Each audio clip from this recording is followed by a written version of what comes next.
Hey everybody, welcome to What's Up with Pastor Chuck, and I'm super excited, which is not unusual, except I'm really excited because Pam's here with me. Today we're going to talk about how to keep the honeymoon alive for 43 years. Okay, nobody else was excited about that in the room. I have a lot of people who are younger that are saying, oh, this is not good. Okay, all right. But what I do want to say is we are going to talk about something really important with people that we love. But I want to go back to this. The idea is now don't miss this, we're talking about relationships. So if you're married, we will be talking to you. But if you're single, I don't want you to tune out. I want you to know that what we'll talk about also has to do with you and your friendship life and your romantic life. Some of you are wondering what that is. We'll talk about that more later. But we want you to know about that. And here's what the Bible does say, that relationships matter. Relationships matter. So in Ecclesiastes, Solomon, that's Solomon's journal. And Solomon wrote these words in chapter 4, verse 9, 2 are better than one because they have a good return for their labor. 2 are better than one. It's always better to have someone else in life you share things with, you live things with, you go through things with, you celebrate with, because 2 are better than one. And so in my life, my other part of my 2 is Pam, and I love that we get to share life together. I do too. I love sharing life with you. Yeah, and then another couple that loves sharing life with each other is Galen, my executive pastor, who we had talk about emotional intelligence, and then his wife Angelica, who we love. And yes, we love her. We love her. We love her. You do, right? Yes. Yeah, you guys are like really good friends. Yes. So you 2 are better together. You see, I thought you were introducing me when you said 2 are better than one. I'm like, and then it was her. Yeah. For our friendship. That's right. Yeah. By the way, when I was hiring Galen, I went out to visit with him and Angelica in their home in the Chicago area, where Pam is from, by the way, too. And as we're walking out of the house, Pam actually said how much she loved Angelica and Galen. But Angelica. It's only recently that I learned that I got hired because of her. Yeah. So I'm not sure how I feel about that. Yeah. It's better than not getting hired, I guess. Well, I can't tell you, Galen, how many people will come up to me saying, we love Pam, and they'll walk away. I feel you. Tracy, that's true, right? Yeah, it really is true. It really is true. But here's the thing. We're going to be talking about emotional intelligence in a relationship, period, which, by the way, would be in any relationship, right? But also in marriage. And so we want to talk about that. But I thought it'd be fun. How long have you guys been married? We've been married almost 19 years. 19 years in November. Do you need to hold up the mic? There you go. Yeah. There you go. Sorry. Yeah. 19 years in November. Yes, 19 years. Yeah, okay, that's pretty cool. And here's the other question. What attracted you to the other person? Oh my gosh, this is great. So I was recently single. I went through a divorce back in 2020 and spent a full year licking my wounds, working through what I did, to cause a divorce and get better. And as I was finally approaching the time when I actually felt like maybe I could go out again, I was afraid to death of that whole idea. But I knew her, we had met, and I thought, I better try somebody else because I have the sense that would actually work. Oh. Is that messed up or what? Yeah. I thought, let me go practice somewhere else because if I actually go out with her, I might end up being one and done. And I was like, I'm not sure I'm ready for that. So she was not the first gal that I asked out once I was finally ready to ask out. But I was attracted to her sense of humor, the fact that she loved God and she was serving as a layperson in our church. And we were from the same area. She loved missions work and was committed doing work, and specifically in Hispanic cultures, which is a passion we both share. So, there was a long list. And like I said, I knew if I ever take her out, that may be that. And you went on a mission trip together early before you were married, right? We did. We actually went on 2. And, he was going through some things. He wasn't even an option at that point. But, boy, I remember on the plane ride home, telling someone, I think God would want me to marry someone like that Galen Thomas. Oh. Not thinking he was it, And my friend was like, well, you need to make a list. You need to pray about it.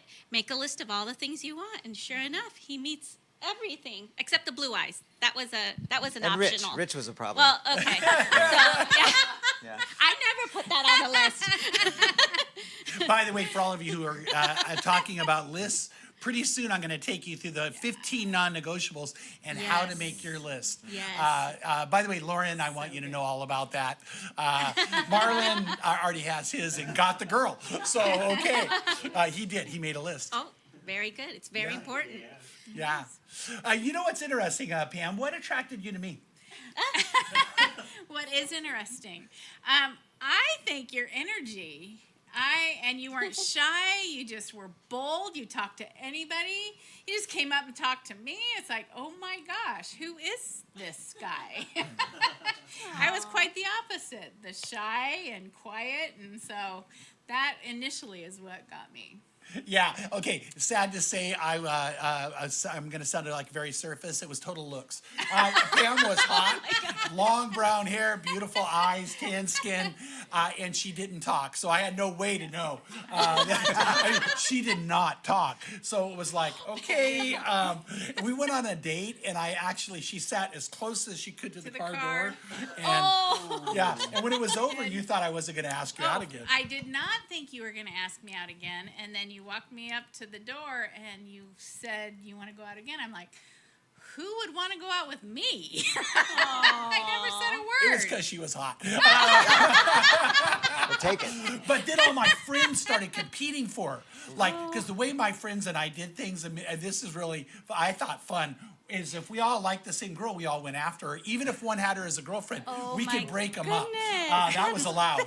And so the competition started for Pam, and I won. You won. Yeah. You're the winner. You had the most Last man energy standing. and most attractiveness that way. So for sure. Yeah, yeah. So here's the thing, Galen. Really, even though it's almost dangerous to say you're an expert in emotional intelligence, even though I think you're high in it, just because it's so difficult. But talk about how important it is in your guys' relationship. Yeah, I think emotional intelligence applied in a relationship like a marriage or even before that, in a dating relationship like you were describing, super important. I don't think it's hard for us guys anyway to be on our best behavior when we're in the courting. You know, we're on the hunt. And so, yeah, we're going to look good and we're going to smell better and we're going to open doors and, you know, we're going to be a little bit more careful with our words and behavior. And so I think we know how to do this, but maybe in short spurts. And then once we actually win, or in this case get married, you know, I think there's a natural entropy where we lose some of that motivation and we stop opening doors or we stop being as kind and courteous, or, you know, you need help with something like that. Hey, son, go help out your mom. Or what, you got a broken arm there? You can't do it yourself. Or, you know, there's just this lack of sensitivity and awareness that naturally happens. In other words, I think exercising emotional intelligence is something that has to be ongoing and very intentional, at least for me. So in whatever skills I've been able to develop in this way, it has to be totally intentional and choose this because my nature is to be critical. Yeah. My nature is to be judgmental, which I've been a lot. You know, when we were dating, she didn't see that. She probably saw it on our mission trips. Maybe a little bit. Maybe I'm not as good as I think. But, you know, as time goes on, and naturally in any relationship, especially in a marriage, you start to wear a little bit, and the things that were cute and charming aren't quite so cute or charming anymore. And they're just different, and a lot of us don't care for different, so we start to chafe and chap, and pretty soon we're saying things, or at least I was saying things that were kind of harsh and unkind and critical. And, you know, Angelica, after a bit, just had to say, you know, I don't like the way you treat me sometimes. And that, okay. you know, stung. And I was like, duh, you know, and that was convicting and sad, frankly. Yeah, well, Angelica, you're so, you know, shy and don't talk. No, I'm kidding. No, but I love hearing that what I would call, Galen, correct me if I'm wrong, you were assertive. And I think I had to learn to be, because it's not something that I really grew up doing. I think as far as learning emotional intelligence as a person is something probably that started within our marriage, I think, because I really was like, you know what, I'm going to do whatever it takes just to kind of please, and, you know, don't make waves, don't do anything. I remember our first disagreement and fight was about the kitchen sponge.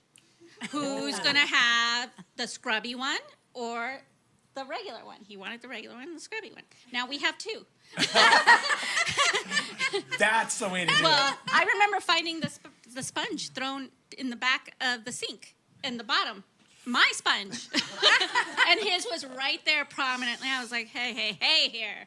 But Or something like that. yeah, Okay, yeah, yeah. and probably not those words, but no. But I think you have to learn to pick your battles. First of all, is that really going to make a huge difference in your life? And as we have grown together, I've had to learn who he is as a person, what things are important to him, what things matter to him, and he has to do the same with me. We're very different. We're very different people. I'm chaos and he's calmness. Yeah. Well, one of the things that we all value in Galen, who work with him, is his willingness to admit when he's wrong. Usually he beats us to it. Like he'll come out and talk about, hey, here's an area I don't think I did well. Or but I feel like that's what happens in your relationship. It does. He was a primary example of that. I remember one time too, it really took God personally to convict me because I was mad about something because he should just know. Like, us women think, how could you not know? We know. Why shouldn't they just know? And I remember I went kind of storming off and started doing laundry, and in a very funny kind of chuckle way, I literally heard God say, Angelica, and just with a smile, I didn't make him a mind reader. And I just kind of I was like, you're right. And a big part of my growth process was to humble myself, come back and say, I'm sorry. Because I was, you're right. You can't just know. And I graciously said, it's about time. Amen. I know in our relationship together now, after all these years, Pam had to put up with a lot. And one of the things that I would be true, I don't think that I showed a lot of emotional intelligence. And I think I want you to tell me if I'm right, but I think it was in seasons. Like sometimes I was better, but in times of stress, I wasn't. Yeah. And how many times did you have to try to slow me down or get me to think differently? And that was not easy for you. No, it wasn't, but you listened. I think that was the key. You actually listened to me and heard what I said, maybe because I didn't say much. And when I did, you listened. I don't know, but I've always felt heard. So even in those hard times, and I try to slow you down or back you off, you usually listen. Yeah, I cannot tell you how many times I would. I think today I preach boldly. Back then I would preach boldly and harshly. Yes. And man, I would come at people. Yes. And by the way, here's what's really sad is people go, oh, you're just so gutsy and you're so brave and Pam would be like, no, do not let them feed into that. And but I could get pretty harsh and stuff, and then we get in the car and Pam you are always kind, showed high emotional intelligence, but you never let me get away with it. Isn't that right? Yeah, I tried. It's like, you could say it nicer. And then I would argue, and then later she'd bring it up. And you weren't going to let it go. No, that's true. And I think that, Galen, what I would go to on that is that to have a high emotional intelligence, you got to be willing to wade in to some of those things. Would that be right? Yeah, I think figuring that love is an active sense, right? So I love her, and therefore I want to have experiences with her, and I want her to be her best, and I want to be my best. So if I've wronged her, or if there's something that's between us, and I know I did it, then I will try to come around, not too soon and not insincerely, because I'm not trying to manipulate an end of a conflict.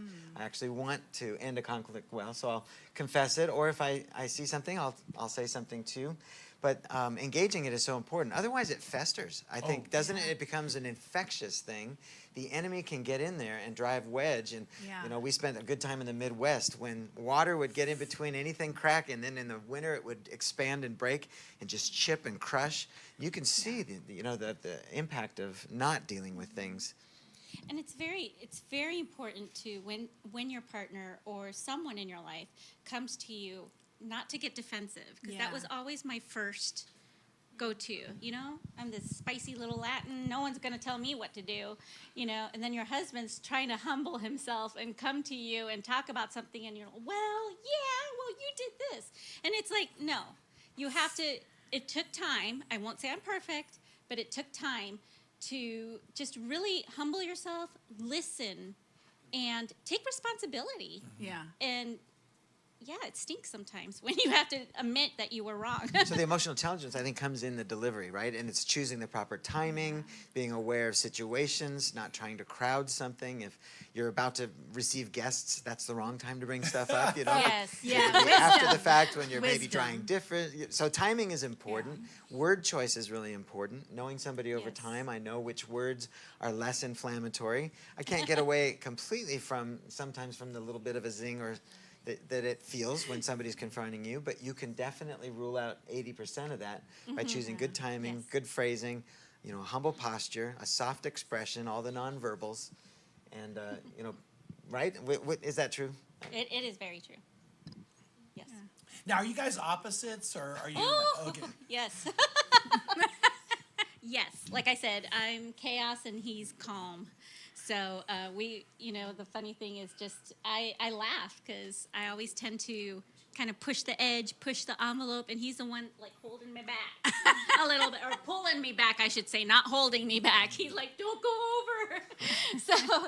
So I think, but it's really awesome because like I brought this cup. Is it okay if I I share? love that cup. It says, well-behaved women rarely make history.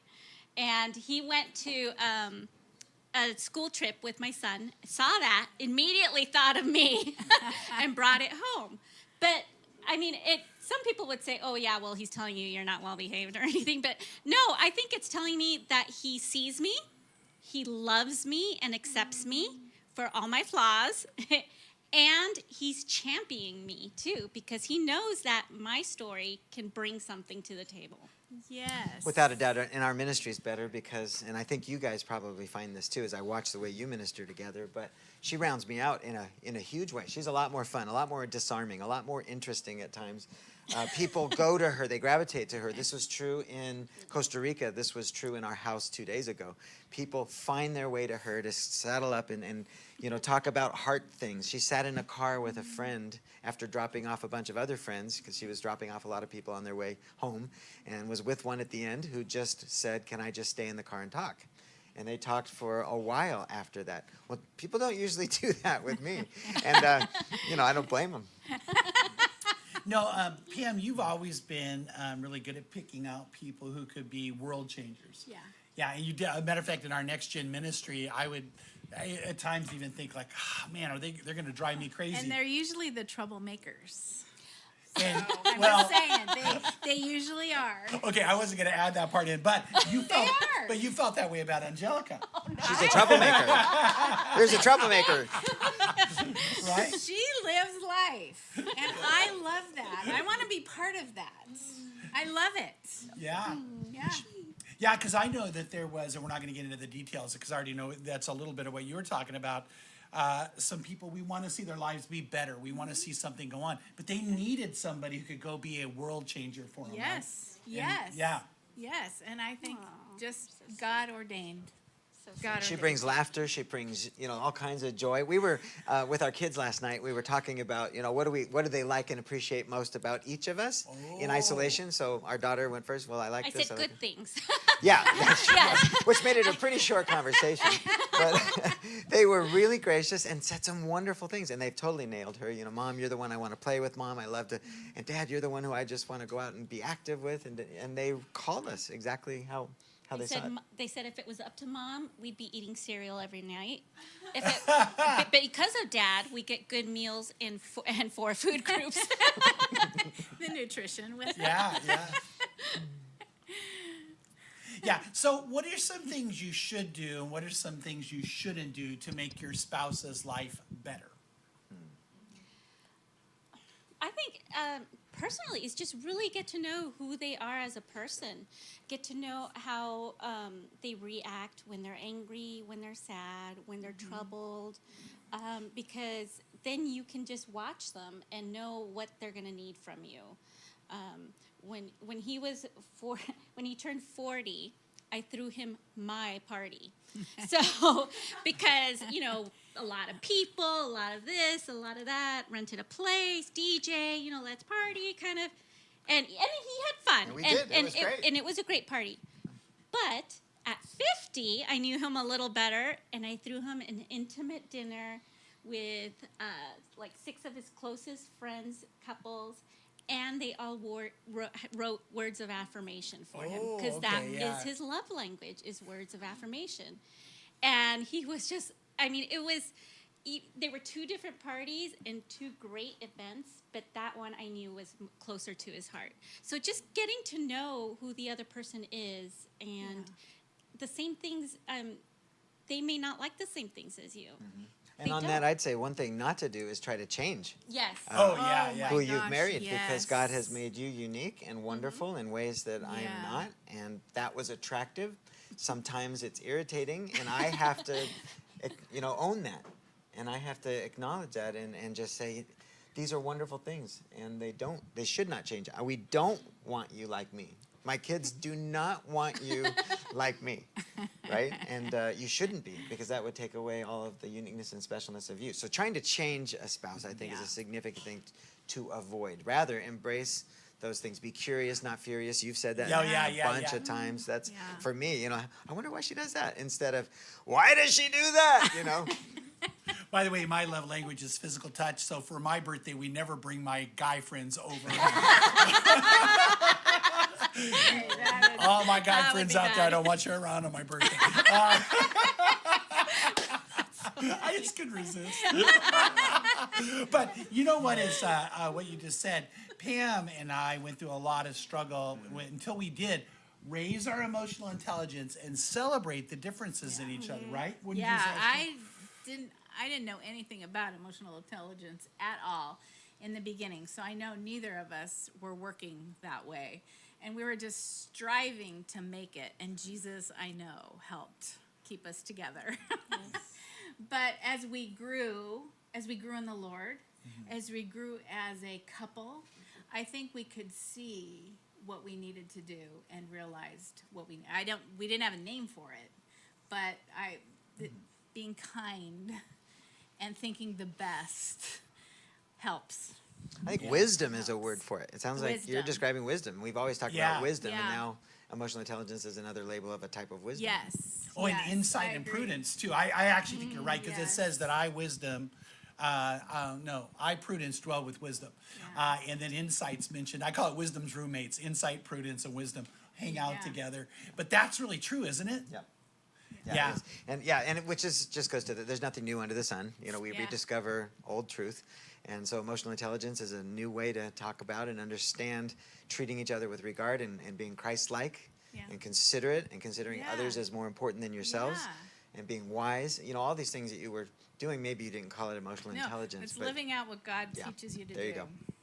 Yeah, most of you already know this if you don't, but when I was doing my graduate work, I discovered something called differentiation, which is where you have to learn how to always have the problem, and you don't take it personally. Or even the goal is the goal, but you don't make that personal. And you're able to differentiate things. And I realized very quickly that Pam is high in differentiation. She's able to see people when they act or react in bad ways is not taking that personally. She's able to separate it and love the person anyway, which is high emotional intelligence. But then I found out I'm very low. And when I shared that with Pam, she was nice enough to say, well, yeah, I know. But, in that tree, you have to learn how to separate things, right, Galen? Yeah, and I think certain temperaments and personalities, you are creative and you are passionate.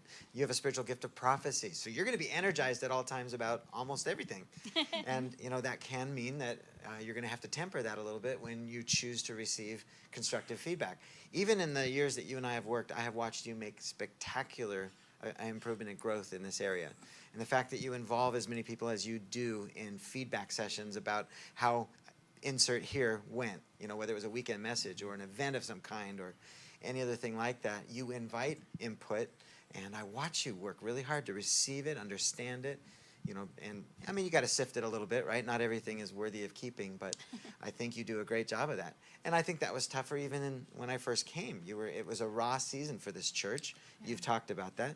And for you, and I'm sure you've seen, there were seasons when it was easier to approach your husband, and there were seasons when it wasn't. And I'm sure you'd agree too, right? Yes. Sometimes I'm like, stay away from Daddy.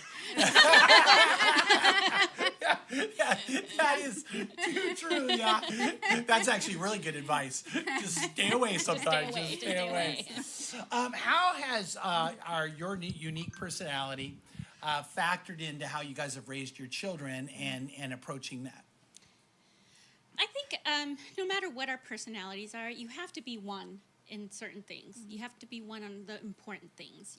How we raise our kids, what things are important in our family, respect, education, different things. How we discipline.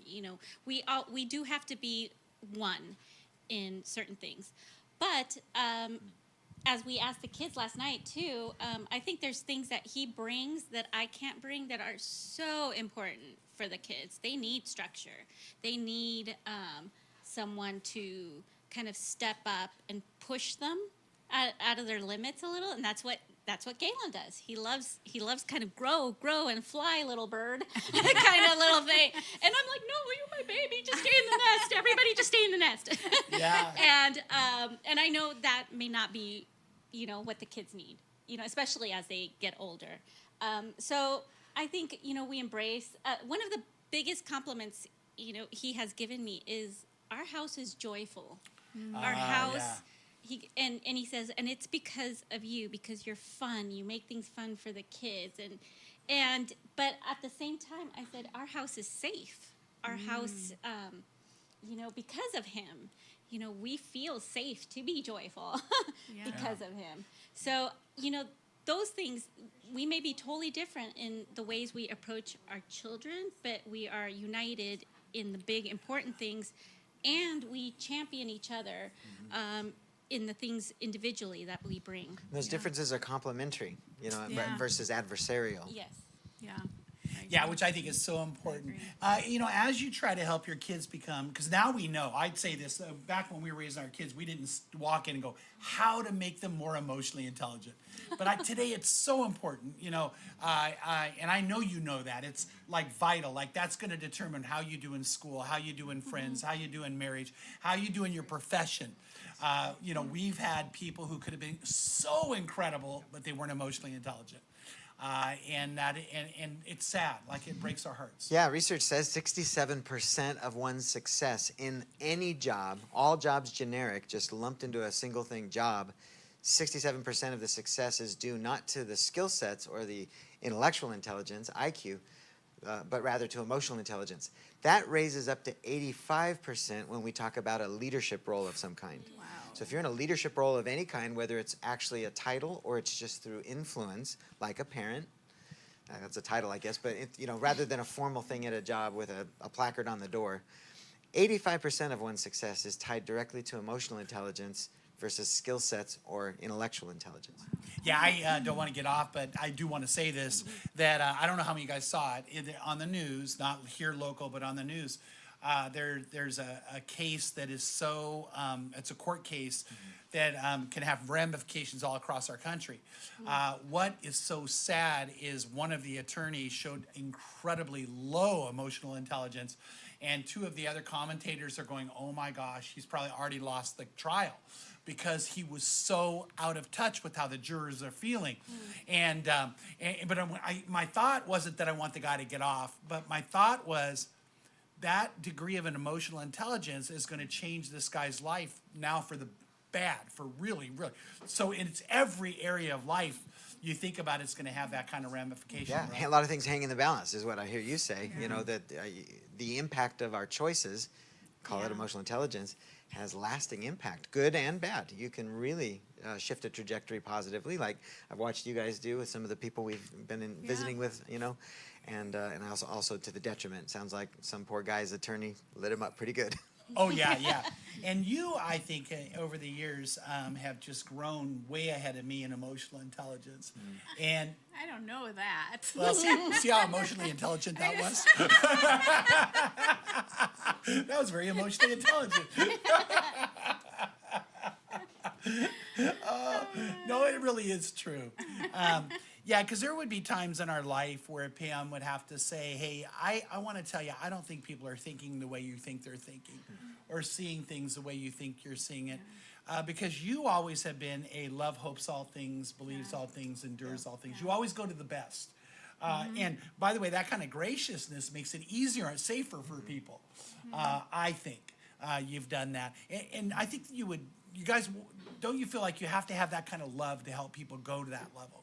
Yeah, I think people have to feel like you believe in them. And what you're Yeah. describing of Pam is that. It's somebody who says, I can make a mistake and it's not going to ruin the relationship. Yes. At different times, I have behaved in a way that if you do or don't do a certain thing, then the relationship itself is in jeopardy. And that's not what you're describing. That would be a really difficult situation to put somebody in. Yeah. And when you're raising kids, and I have to work on that. I've had to confess many times to my son especially, but also to my daughter, and just say, I'm sorry that I was critical. I'm sorry that I didn't call out the best there. I'm sorry I had an expectation that was actually an expectation of myself and not you. That wasn't fair or smart. And praise God you're not me, and I want to champion what is you, and those kinds of things, and that helps, I think, and that's part of emotional intelligence, is I have to be aware of when I make a mistake. Sometimes it's after the fact, sometimes I can head it off, Yeah. But in yeah. either case, to be able to go and confess it and receive forgiveness, especially from kids, boy, does that go a long ways. Yeah. It really does. And I mean, I know that there are things that I do that annoy him. But I feel safe with him. Yeah. I feel very safe, and I feel that, if there is a problem and he does have a problem with me on something, he will come to me and tell me about it. And then I have to choose how to react. Yeah. Yeah. We all, by the way, have to choose how we react, yes, and we we can't do. put it on anybody else. That would Yes. be low emotional intelligence. Yeah. If we don't realize we're the ones who have to make the choice, Right. right? Yeah. So, if you had one thing to say to people that could say one piece of advice that would help you be more emotionally intelligent in a relationship, what would that be? So that wasn't on the question list, which might not have been very emotionally intelligent. But one thing you could say, just maybe off the top of your head, that would help you have better emotional intelligence in a relationship, friendship, marriage, raising kids, work, something like that. What would it be? I think I'd start with the proverb, be slow to speak, quick to listen. Slow to speak, Yes. quick to listen. Engage your brain through your ears before engaging your mouth. That would be advice. probably the core thing I might share. I think you're absolutely right. I know I have spoken many times before actually using my brain. So yes, I would say, think about what you say, slow down, and then Yeah. process and choose whether you're going to say it or not. Yeah. That's a big Yes. difference, yeah. Mine, I think, is going to be think the best. Yeah. Whatever, going into a situation, think the best, because you're going to be calm to begin with anyways if you're thinking the best. Yeah, and I would add on to that, maybe because I'm married to Pam, and she taught me this. It is far better to think the best and be wrong than to think the worst and be right. It really is. And you know what? Later on, someone's going to say, even if you weren't right about it, you always thought the best of me. Yeah. And I'll never forget, I don't know why I'm thinking about this, a young man who was in trouble in a lot of his life, and he ended up becoming an incredible police officer in this area, and actually has an award after award. And one day he shocked me by looking at me and saying, I'll tell you something. All my life, when people didn't think the best of me, you did. You were always on my side. Oh, that's great. And that was a big deal. That was a big deal. And I'm never sorry I had that attitude or opinion for him. So anyway, we are going to talk more about relationships the next time we get together. But I want to say, Galen and Angelica, love having you guys in our life and love having you here. Yeah, same here. We loved it too. Thank you both. So fun. Yeah, and job. Pam, I love you. Might be a surprise. No, yeah, but you know what's so funny is every day I tell you I love you, and there's times I'm like, hey, did I tell you? And I already know I did, but it's fun. We're gonna talk though about how you can actually have these 15 non-negotiables and really look at them. So if you're married, by the way, this isn't a time to tune out because hopefully you'll have that. But for all of you who are single, this is how you make that list. I want to guide you biblically on what should be on the list and how you make that list. And so we're going to talk about that and really have that be true of you, because it always starts with, get ready for this, starts with being the right person before you find the right person. Amen. So we want to aim you that way. Hey, God bless you, and we'll see you next time.